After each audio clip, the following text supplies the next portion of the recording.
So this patch is called Deep Time. I've been toying around a lot with the idea of time stretching, and the results have been mixed. But I think this is the best patch I've produced that does it. Um, so I'm going to walk through what it does. Uh, Essentially, it has two loops on either side that can be time stretched and recorded independently or at the same time. And then those loops can be repitched to a limited degree.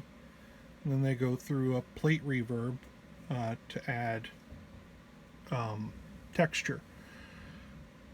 And that's basically it. I'm going to give an example and show how the controls work, but it's a pretty, I think, straightforward patch if, the time stretching part is taken into account.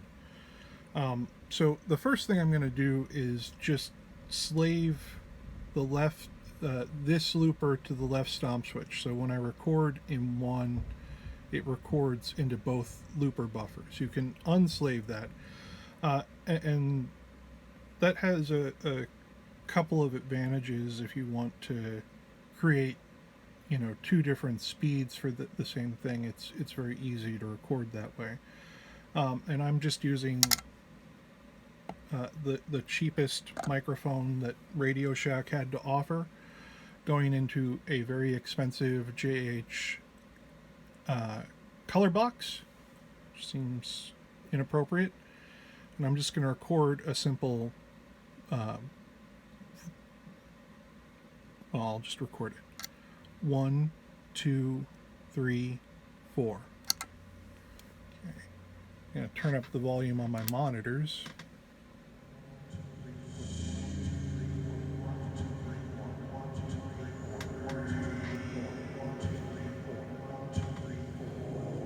So there's a mix control between the two loops. You turn it more to this side, you get more of the loop on this side. You turn it more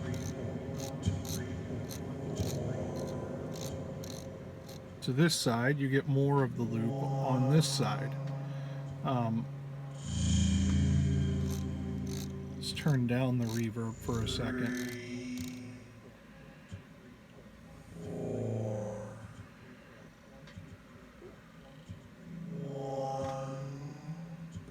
So we can change the speed. This isn't done very smoothly because it involves changing the speed of both the looper that is adjusting the speed of the loop and the granular module that is compensating for the change in pitch. So it takes it a second to get everyone on the same page. Negative numbers are slower. This may be a bad example. It can slow it down up to 32 times. So, this was like a 2-second sample of me counting to 4. But now that would be like a minute long, which is pretty boring. 4. 1, 2, 3, 4. We can speed it up. 2, 3, 4. 1, 2, 3, 4. 1, 2, 3, 4. 2, 3, 4.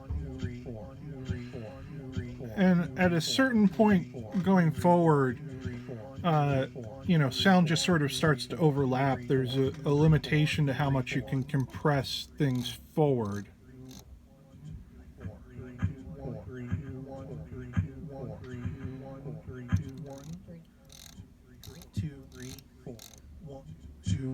It's just 4. 1. Then you can pitch it up an octave. One is an octave up.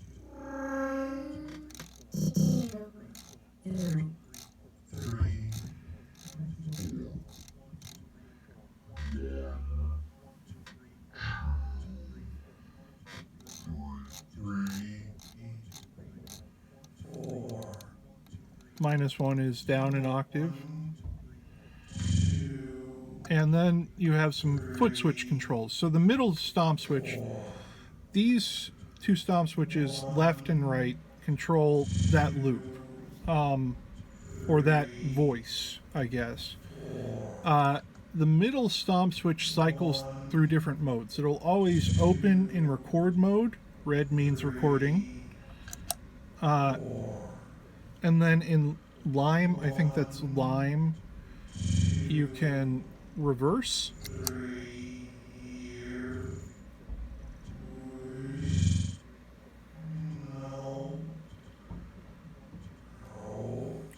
And in blue, you can freeze the granular buffer.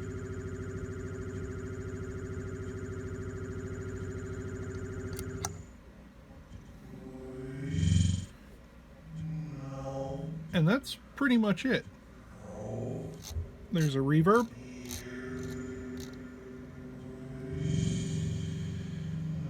And you can turn something as uninteresting as me counting into numbers into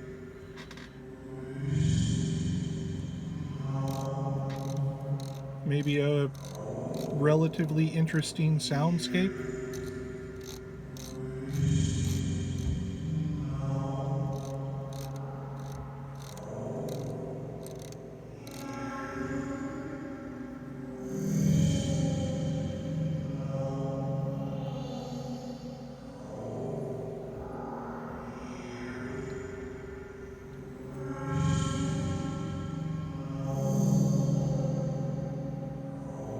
And that's deep time.